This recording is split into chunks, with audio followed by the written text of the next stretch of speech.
助手のずんだもんです。助手の四国メタンです。助手見習いの春日部紬です。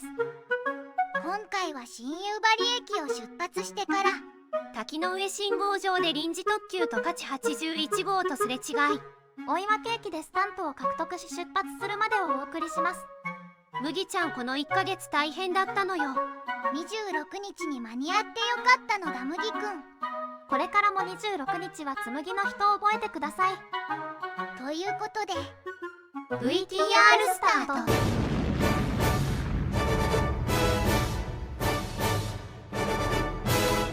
出発進行。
追分駅でスタンプ獲得。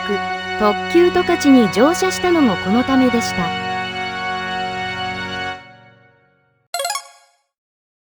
出発進行。